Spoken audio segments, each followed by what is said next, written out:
This isn't just Friday night under the lights. It's every morning, every rep, every ounce of sweat that built this team. We don't play for stats. We don't play for hype. We play for the man beside us, for the name on our chest, for the tradition we carry every time we step on this field. Behind us, a school, a city, a family. In front of us, 100 yards of purpose. Tonight, we don't just show up. We take over. No fear, no doubt, just fire in our hearts and purple in our blood. We are Calvary, and this is our time. Welcome into the Calvary Coaches Show live from Trailer Park Pizza Party on Habersham Street. I'm your host, Jeffrey Roberts, with the head football coach of the Calvary Cavalier football team, Jason Cameron. It was a 68-0 win over Johnson on Homecoming Friday last week, a historic win for the Cavaliers. It was the largest win point spread-wise in Calvary football history. Coach, a win like that gets you 7 on the season. You are now just one of 3 coaches in Calvary Day history to have your first season be with 7 wins. Just start there, a little personal tie to it. What has that meant to have so much success this season? I hope it doesn't stop with 7 wins. But no, seriously, it's great. Got great players, really good coaches, and we're just getting the job done right now on Friday night and playing really good football. Big score, obviously, 68-0. I was really proud of our young kids in the second half. Johnson lost some guys. Quarterback went down, which hurt him big time. I believe even their second quarterback went down. So it's nothing of shows of the job that the Johnson coaching staff and their players are doing. They really came out with a lot of effort, but it was a great homecoming atmosphere. Before we get to the X's and O's, the week that led up to it, we talked about on the Coaches Show a week ago how great of an environment it was on campus. It didn't disappoint. It started with that Cav walk with the entire football programs, and it led through the final horn. Yeah, we just fed off of that. I think the whole week was awesome. I said, not a whole lot of places does homecoming like we do, and it just fed it. Monday was great, and Tuesday was that much better, and Wednesday got even better. And class games is a blast and so much laughs and fun. And then to end it with that Cav walk with our entire football family together. And then, getting the win like we did in front of a packed house, the atmosphere was awesome. So it was homecoming was definitely a success. It was the largest win in Calvary football history. It was the tied for the second most points ever scored in a Calvary football game. We'll start on that offensive side. 20 carries on the rushing attack for the Cavaliers, 249 yards. The offensive line, they looked like they were shoving on Friday. A lot of times, Calvary has, for a long time, been known for the amount of skill players that we have, and that's what the city talks about, and even the state says how skilled we are. But our 6 guys, we have a 6th guy that plays up front. They're really, really good, and they've progressed even from last year, where I feel like they were pretty good. So those 5 guys, we're only going to go as far as they take us. Yes, we are very skilled on the perimeter. There's no doubt. Quarterback play is elite, but those 5 guys up front are going to take us to where hopefully we want to get to. They've had a really, really good season. So 249 yards rushing for the Cavaliers on Friday, total 426 yards. It's the 3rd game of 400 or more yards this season for the Cavaliers. 9 players had a rushing attack, a rushing carry after that game. Being able to play 4 quarters from freshman to senior, that's the benefit of a 68-0 win. Yeah, we got a lot of guys reps. We said it, I think, multiple times. If you look at our max preps, our stats and stuff like that, it's you spread the ball around. You know what I'm saying? I believe we have 4 guys with 20-plus catches. We probably have a whole boatload of guys that have gotten carries. We were just kind of messing with Coach Montague. That is, we're getting Brexton Bell back. That running back room is really, really strong, and it can be a different guy every single night. Caden Jones comes back from injury, 3 touchdowns. We kind of held Zay Middleton out because he's got a little bit of an ankle, or he would have been out there as well. So, it's a team that multiple guys can be successful on any given night. Caden Jones, how big? I was going to bring him up next. He had 5 carries, 67 yards to lead the rushing attack. 3 of those carries went for 6. He's someone that just has a knack for the end zone. Yeah, he's a great player, and he's continuing to improve. And he knows he needs to even get better than he is right now. Improve on his vision, improve on his ability to cut and read holes. But you can't. He's powerful. He's strong. He's tough. He's fast. And he, again, like you said, it's just certain guys just have that knack for the end zone, and he's got it. Yeah, well, the passing attack for the Cavaliers, led by James Mobley, 11 of 15, 177 yards, a touchdown, and an interception. We'll have more from James coming up on the show, but we're going to flip to the other side of the ball. The defense, 0 points, a shutout. That's what you want to see from that side of the football. There's no doubt. It doesn't matter who you play. Obviously, we joke around, if they don't score, they can't win, so defense is super important. We've really, really, really been led by Jay Varner as of late. He's just upped his game tremendously. I'm so thankful that colleges are finally able to see it. I think he's up to his 8th offer of schools that I know he could walk in and be instantly impactful at. And then those guys just kind of rally around them. We talked at the end of our practice today, which was a great one, about, contagious energy, contagious behavior, contagious effort. And, Jay's been that guy that I think has just continued to bring it every day. And then you look at, KB and Deshaun Wiley and Emerson Lewis and these guys that are just like really, really feeding off of that energy and the tone that Jay has set for us. 3 sacks for the Cavaliers from Jeffrey McCormick, Jay Varner, and Buddy Curry. Jay Varner, he tied for the team lead with 7 total tackles with Emerson Lewis. That's 2 straight weeks that Jay Varner has led the Cavaliers in total tackles. But as a defense, 16 total yards. The Adam Smashers couldn't move it very much. That defensive unit with Coach Miros, he was our first coach guest on the Coaches Show this season. How has he grown into that role this season? The preparation's phenomenal. If you watch our practice, like we said, we try to have a college practice. We've incorporated a lot more kind of 1-versus-1 settings if we can. Sometimes it's half line. We're working, let's just say, a perimeter drill. It's 1-versus-1, and we're only working the right side. So we're trying to get the best on best that we possibly can. And I think that's where the improvement comes from. These guys compete every day against each other. And, I think that it's made us a better defense. You're watching Buddy Curry on that tackle. Buddy Curry's sacrificing so much for us, moving inside, a little bit undersized. And just, again, but it's who we are as a team right now. We're going to do whatever it takes for the team to be successful. Team chemistry right now is a very big deal. To be 7-1 overall, 6-1 in the region, but this season for you, the coaching staff.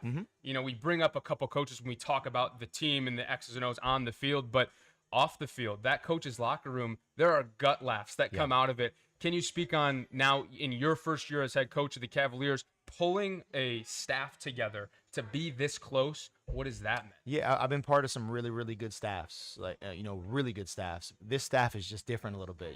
If like you just said, if pregame on a Friday night, you got 12 coaches in a very, very tiny, coach's office. I mean, maybe 10 by 10. Maybe. And Donald Chumley's a big guy. And we just enjoy each other's company, man. And it's not just belly laughs. It's not just we have tough conversations with each other. You know what I'm saying? There's our Sunday meeting sometimes gets intense, and there's a lot of suggestions, and there's a lot of really, really good coaches in that room that heck, they're head coaches. You know what I'm saying? So everyone's opinion matters, but no one gets their feelings hurt when maybe let's say their suggestion doesn't get taken or it gets tweaked a little bit. So that's the best part of our staff. They show up to work, they love kids, and there's no egos. Final thoughts on homecoming week. It was more than just the football game that led to some history that week in general. Now, year 1 as head coach, what did that mean looking back? It was awesome. The pep rally was great. I always talk about Jackson on this show, man. He has a blast. It's good because it's not just the high school, it's not just the middle school. Calvary's special because we have pre-K, little ones, babies, all the way up through your baby, all the way up through 12th grade, and somehow they do such a good job of getting everyone involved, even if it's just a little bit. So as a complete school, it was awesome. The big picture, the school gets everyone involved, and the little picture, Calvary Football gets everyone involved. One of the big facilitators for the Cavaliers is junior quarterback James Mobley IV. He joins the Calvary Coaches Show next from Trailer Park Pizza Party. Earn the right here now. What we've done Monday through Thursday this week, we played great tonight. Hey, it's gonna go down. I'm telling you. If we bounce back from the way that we played on Friday, it's gonna be a problem for them tonight.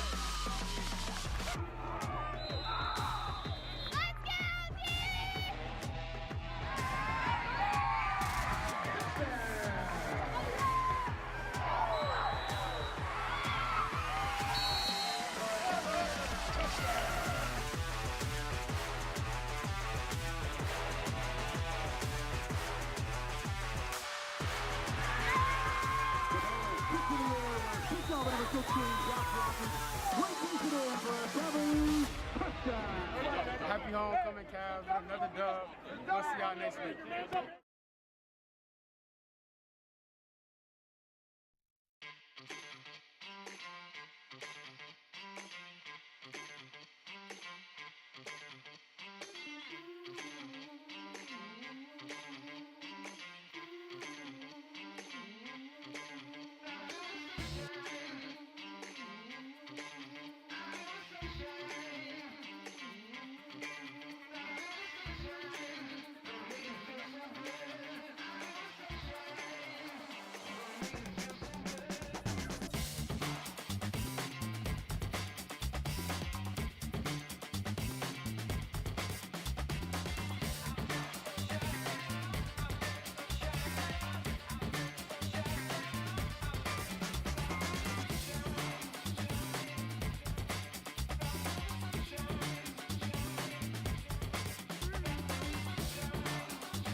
Welcome back into the Calvary Coaches Show live from Trailer Park Pizza Party on Habersham Street. Our first guest of this afternoon is our first two-time guest, repeat guest for the players, is James Mobley, the quarterback of your Cavaliers.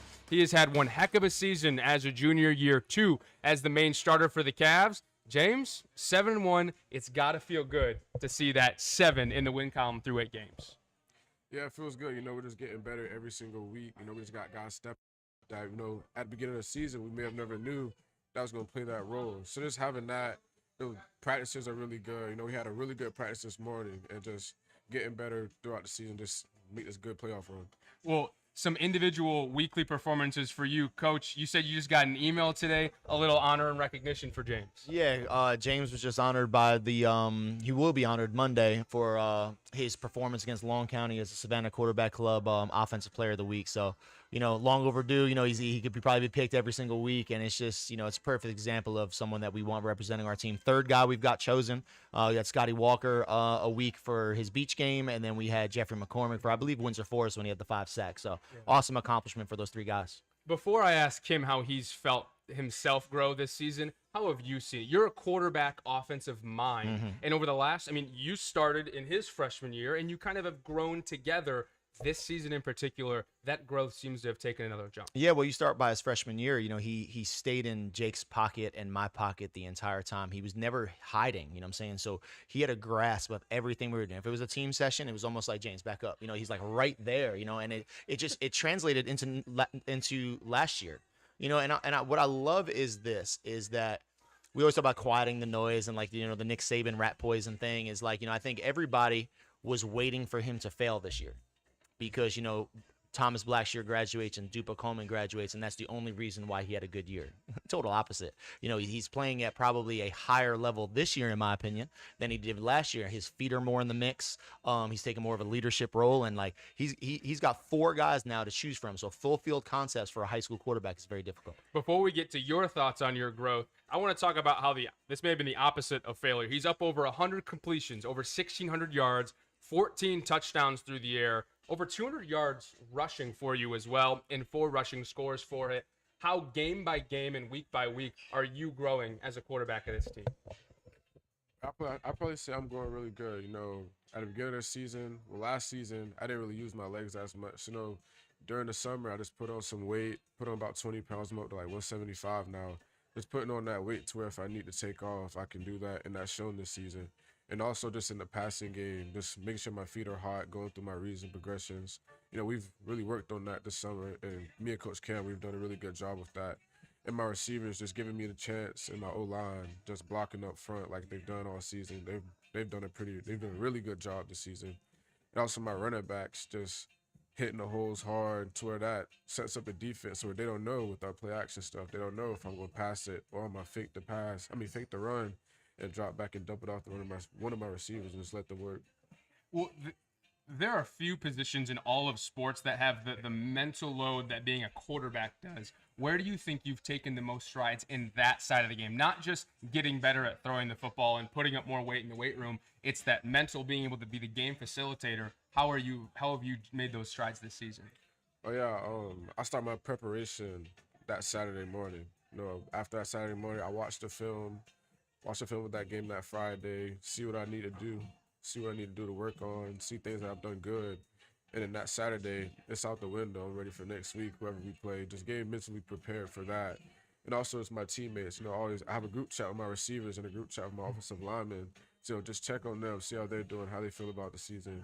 It's just a big role as a leader, as a team, being the leader of the team. Just being that guy where they can always come to me if they see something that, maybe they haven't gotten the ball that much. They want the ball. Just work on that. Prime example, me and Ty Pinkney. At the beginning of the season, Ty Pinkney wasn't getting the ball as much. Where now, Ty Pinkney's playing a crucial role in our offense. After practice every Thursday, me and Ty Pinkney, we always hit the field. Jalen Hicks comes out there, Chummy. Some of the freshman guys like Reggie Curry and Carter Jackson came out there last week. So really just building that family together. It's been a really good season. How close is this team? It seems like you guys will be together for hours and hours and have a grind of a practice, and then you choose to still want to hang out. How close really is this squad? It's probably the most bonded team I've had since I've been here for my 3 years. We got guys. A lot of us go to the factory together, so we spend even more time with each other at the factory at Jenkins Athletic Club. We just spend time out of school on our bye weeks if we don't have a game. We go watch some other team's game, or even on the weekends, we're not doing anything. We're playing video games together. So really just having that team bond, it's built that chemistry to where we have that. It's like a brotherhood for us. Coach Cameron, this is a very talented junior class, and a leader by example. You think of guys like a KB, a leader through verbalization. What does that lead by example from the quarterback mean for a football team? It's hard. He has a hard job. Head coach, offense coordinator is also his position coach. You know what I'm saying? And I coach him hard, and he takes it, which is great. I'm mad at him on Friday for something, and James is so good at just taking it. And he knows, for me, it's about a 3-second thing, and it's gone, and then we're on to the next thing. Onto the next play. I get my, usually Sunday text message from James about what he saw on film, what he likes, what we can do. It's amazing. You know what I'm saying? So, my favorite thing that he talked about is the bond of this team, and he's probably the leader of that bond. He's just that. I've said it when the first time he was on the show. He's such a calming. He has a calming demeanor about him. So even when it's really intense, I'll use the Jenkins game as an example. Super intense situation, but James is always calm no matter what the situation is. Kind of total opposite of Jake. Jake was fiery now. You know what I'm saying? Almost sometimes too fiery. I love that kid to death, but sometimes he was too fiery. Where James is he's just calm. So it's got a calming effect on me too. So what he's brought to this table, to this team, I think he's the driving force of our bond, of our success. Something cool before this homecoming game on Friday was James was one of a handful of baseball players who got a state championship ring. You and the entire team came pouring out of the locker. You don't see that very often, where right before the game, before you do your run out, the team comes out to support, to see him and that team get their rings. You used that in your hype-up speech. That's what we want to be, having a ring ceremony. What about that did you see and kind of preach with? There's kind of like a multitude of reasons why we were out there. Obviously, one of their brothers was getting their ring. We want to support him and everything that he does. Multi-sport athletes that's going to have success in everything he does at Calvary. And then another part of it was kind of like, watch it. You know what I'm saying? These guys walk the same hallways as you, and look what they've accomplished. You know, that's something that we strive for. You know, hopefully, God willing, this is us next year. So I wanted them to kind of see it. I wanted them to be a part of it. I wanted them to support it and be out there, because even those baseball players, man, they're tight with those kids too. So it was just it was a great night altogether, and it was definitely a little bit added of like a motivation of like, hey, listen, that's what we're striving for also. James, I gotta ask, did the hand feel a little bit heavier? That ring was huge. Did it feel a little bit heavier? And what did that moment mean to finally get that? Yeah, that was a nice ring. You know, as soon as I got it, I opened it up. I'm like hurting my eyes. Like, it was a really good ring. It was fun celebrating with my baseball team. You know, I just want to have that same feeling with my football team this year. Yeah. Well, James, we appreciate you being on the Coaches Show for a second time. That's the bragging rights you can take back to the locker room this week, is that he's now been on twice. Appreciate the time, man, and good luck this week. All right, we're taking a break. When we come back, head boys basketball coach and assistant athletic director Bob Martin. He's in his first year with the Cavaliers. He joins the Coaches Show next.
Welcome back inside the Calvary Coaches Show. Our next guest this afternoon is Bob Martin, the head boys basketball coach in his first season with the Cavaliers. Bob, you joined the staff late spring. You kind of got a little bit of a sliver of school year, but now you're in a few months into this full school year. What's it been like? Now you're wearing the purple and gold. You've been in education for a while, but this school year been like for you?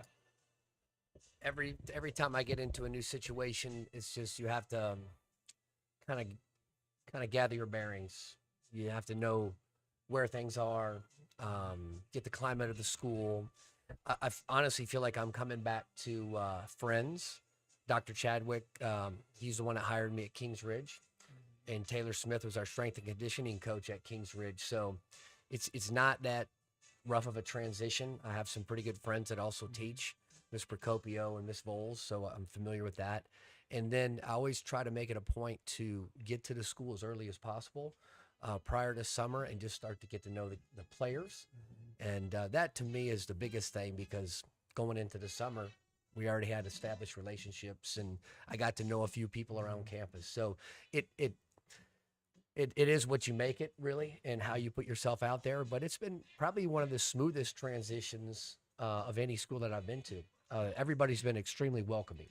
It's felt like you hit the ground running with the athletic academy and the Cavalier basketball academy. Can you kind of give the people a little bit into that? Because by midsummer, just weeks after you started, there were links to websites, there were clothes being ordered. It really felt like you got here and said, this is what I'm used to. This is what I'm comfortable doing, is building a program. That's what you've done. Well, that's what I enjoy. I do enjoy building things and piecing things together. I think, one of my big philosophies, the way I was taught to coach was top to bottom, bottom to top. There's no real one way or the other. But, I'm coming from Indiana for the most part, and that's where I learned how to do most of my coaching in terms of program-wise. Like, you would get fired if you didn't do some of the things. If you're not working with your second graders, you're just not going to stick around for very long. Yeah. So this is just kind of second nature. I've been doing it for a while. I really enjoy it. FaceTime is important to me. For those kids, I need to be high-fiving third graders. The cool part is this: since we've done that academy, the basketball camps, we go into lunch. We have 2 different lunches, and we have the young group and we have the older group. And the pretty cool thing is when I go in there, there's kids that are always saying hi. We have the second grade that comes up and gives us a hug every day. And so that's what's special about Calvary. It's fun. It really is. We'll get back to Calvary in just a little bit, but your background in basketball, when did the game start for you? Were there other sports on the horizon that you maybe, hey, I might get into that kind of coaching? It sounds like that basketball, for you graduated college, that's what you went and did. I mean, I played some baseball coming up, fell in love with basketball at a young age. I wasn't very good at it, became better at it, fell in love with the whole process. I had a really great mentor when I was at Ball State, and I was at Muncie Burris Academy with him, and he just challenged me every day. He just kind of taught me the game. He's a pretty close friend of mine still to this day. I like to collaborate and bounce ideas off of him. But Bruce Robbins is his name, and he was the head coach there. He gave me a chance, which I did not deserve. I have no idea what I was doing. I thought I did, but he did a great job kind of molding and shaping me into the coach that I am. I give a lot of credit to him. Indiana, real quick, it's like coaching football in Georgia. Basketball in Indiana is really, the purity of it. Is it just different up there? What did that teach you, being around the game in a state like Indiana? I would say that there's an element of reverence. You better respect the gym. You have to take care of your equipment. You better sprint hard. You just got to take it a little more serious. Basketball's basketball. We have great basketball here in the state of Georgia as well. But I think the level of reverence and the commitment. In the winter months, there's not much to do, so we always find ourselves in the gym. And that's kind of how we occupied ourselves with that. I mean, one of the craziest stories I think I've shared with you before is that, I kind of got the coaching bug. It really kind of hooked me when I was coaching a JV team at Elkhart Memorial High School, and which JV boys play right before the varsity boys. And I was coaching a JV game against our crosstown rival in front of 6,000 people. And I'm like, they weren't there to see us, but they were rolling in for the varsity game. But it was pretty fun. I don't know that I've ever had that many people in the gym, but it was pretty amazing. Yeah, well, maybe we won't get 6,000 in the Tippett Gymnasium, but it is going to be energized. When that place gets packed, you were just saying that the stands really are kind of on top of the court. This is going to be year one for you. You're less than a month away from your first regular season game, less than 2 weeks from your first scrimmage to be playing in Tippett. As you get used to it, how does that environment bode well for Calvary? It bodes very well. I have a junior son, and he's probably about 5'9", and we always talk about size. People would rather have you be 6'9" versus 5'9".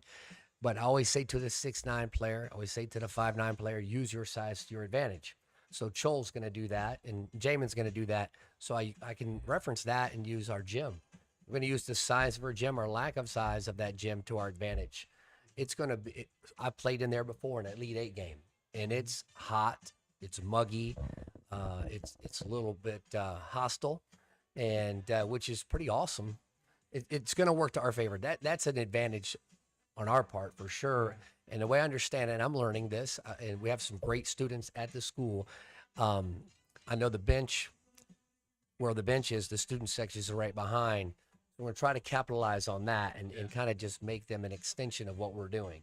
When So I'm excited about it. When Chadwick gave you that call of, hey, we have an opening, did you think back? Was that your first thought? Was that game that you played at Calvary and the environment that it had? Yes. That was pretty fun. Yeah. It was a lot of fun. Yeah, very good athletes. Matter of fact, I think one of the basketball players came to visit. He's playing football at South Carolina now, and he came back, and we got to kind of, reminisce a little bit about that game. But yes, it's just a special place because I feel like I'm with friends. It's like it's cool because I have friends and family ultimately, and that's a great place to work when you have that. What about the roster? The kids that you get to have those relationships with every single day, what are they showing you right now? Well, when I first started out, everybody's hesitant. Who is this guy? What's he about? And I'm the same way with the players. So we're kind of just walking on, not really eggshells, but we're not ourselves. And so I spent a few weeks just coming into town, just spending time with them. And then as the summer hit, we had a very good summer, like a very good summer. It was a lot of fun. We had some games where we were really good, and we had a stretch where we were not very good at all. But the way we respond to that was being very good again. So that excites me. They're always receptive to everything we want to teach them. Are we as good as we can be? No, I don't want to be as good as we can be right now. Do they get better every single day? Yes. Are they really good people? Yes. And that I can work with that all day. They show up on time, they give me maximum effort, and they have great attitudes, and they like each other. That's a pretty good job, for sure. I'm loving it right now. Well, Bob, appreciate the time. Less than 1 month from tip-off. He's the head basketball coach of the Calvary Day boys team. The excitement level, year one, final point of the show. Where are you at with that? How excited are you to be able to tip off for Calvary? If we're going a scale of 1 to 10, I'm at a 50 right now. I'm ready to go.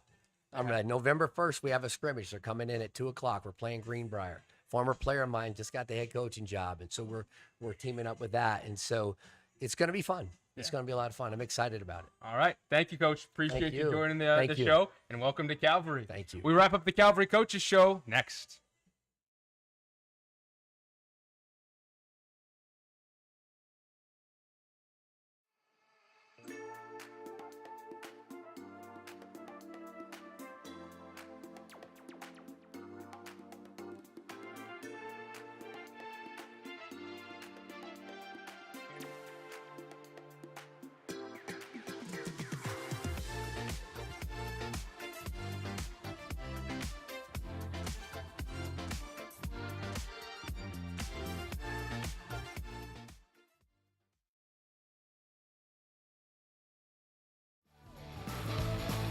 Bluffton Fence and Gutter is a proud partner of Calvary Day Athletics.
Welcome back to the Calvary Coaches Show. Before we wrap up this afternoon, an exciting Monday for Calvary football as a family. The 5th and 6th grade and 7th and 8th grade teams brought home SPAL championships to 63rd and Waters. These are two groups that have a lot of great kids on them, but also the young men and women that help lead that program. I mean, that's a trophy. Those are championships for Calvary. Yeah, definitely. Both teams go undefeated in SPAL.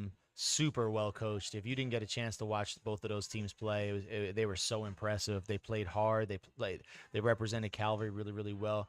Like I said, phenomenally coached teams. Like they they prepared each week. You could just tell they just continue to improve as the season went on. They played for one another, which is exactly what our program stands for from top to bottom. So yeah, super proud. The future is very, very bright. And I'm just super thankful for the players, the coaches, and of course, the parents for the support the entire season. It was a 44-0 win for 5th and 6th and an 18-12 win for 7th and 8th, both over St. James. Congratulations to Calvary Middle School football. Before we get to Groves in this Friday, Coach, just the program as a whole, when you mentioned it's a good thing, but as head coach of the varsity team, you have to be looking at that, the 5th and 6th, the 7th and 8th, and saying what we have coming up is impressive. How do you take that into account? Is development. You have them on campus. That's why my whole staff did that was one of our emphases this year was really pouring into that middle school, and we did a really good job at it. So it's those kids are on our campus. They're our kids, and we're hoping that they stay at Calvary for a really, really long time, and develop them. They won a 5th and 6th grade championship, great. They won a 7th and 8th grade championship, great. But they still got to improve tremendously to get ready for varsity football. So that's where we come into play, and it's fun to have those guys on campus because the talent's there, the work ethic's there, and I'm just glad to have a little bit of piece of it. Well, the middle school seasons have come and gone for the varsity team. It's game 9 on Friday, 7:30 p.m. kick at Groves in Garden City. Groves still looking for their first win of 2025. Game plan wise, how do the Cavaliers go into this one? We just want to keep getting better. We want to. I told the team before Johnson that we said we were very complacent. We used the saying that complacency kills excellence, and we used it again this week. I told them I was the worst one by far against Islands. I was terrible. And it fed into the players, and then it fed over to the offense, to the defense, to the other coaches. So 100%. The biggest person that didn't have the best approach against Islands was me, and we always talk about self-reflection, and I did that. Johnson was a totally different game. We were focused, we coached them hard, focused on really, really small details the entire week, and even Friday we were coaching those guys hard up until that last whistle. I didn't love the last kickoff return type thing. So no different this week. That's what we're coming in this week. We're going to coach really, really hard. We want to execute on all facets of the game, and you want to be hitting your stride, and you want to be rolling when it comes to playoff time. We're 2 games away from that. Really, really tough one the following week against Liberty County, but Groves on our way first. Their home field, really storied program. Donald Shumley went to Groves, you know what I'm saying? So they're a prideful bunch, and we know we'll get their best effort. What are you looking for? What do you need to see over the next 2 games that when you have that bye, potentially 2 weeks of bye, how things shake up potentially, that gives you that confidence that this team can be playing till mid-December? Yeah, it just goes hand. Our practices need to continue the way they were. James referenced it. Our practice this morning was intense. We had about 4 good-on-good periods where, man, it was intense. It was physical, and that's what we need to continue. And then Friday night, we got to take those game plans, put them together, and play a complete game: offense, defense, special teams, and limit small, tiny, minute mistakes that, like you said, you won't play in December if you continue to make those small little mistakes. So we're trying to become a very detail-oriented football team right now. The Cavaliers, they head on the road for the final time in the regular season in 2025. The 7-1 Cavs versus the 0-8 Groves team out in Garden City. Coach, final thoughts for this week of prep as you head into Game 9. I'm proud. We're ready to go. We're excited to get another game under our belt. Football is a marathon, and it's a grind, and we're kind of at that point of the season where it's tough. You know what I'm saying? But championships teams push through, and that's what we want to be. We want to be champions. The Cavaliers are hitting their stride, looking for win number 8 on the season in Game 9 in 2025. That'll do it from Trailer Park Pizza Party. He's the head football coach of the Cavaliers, Jason Cameron. I am Jeffrey Roberts. We'll see you here next week for the final week of the regular season. We've earned the right here now from what we've done Monday through Thursday this week. We played great tonight. Hey, it's gonna go down. I'm telling you. If we bounce back from the way that we played on Friday, it's going to be a problem for them tonight.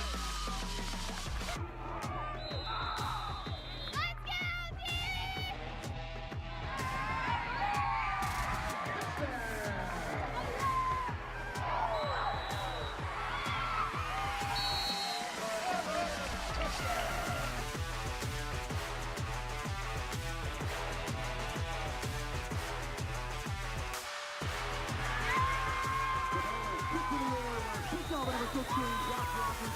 Breaking it in for a Calvary touchdown. Happy homecoming, Cavs. Another dub. We'll see y'all next week.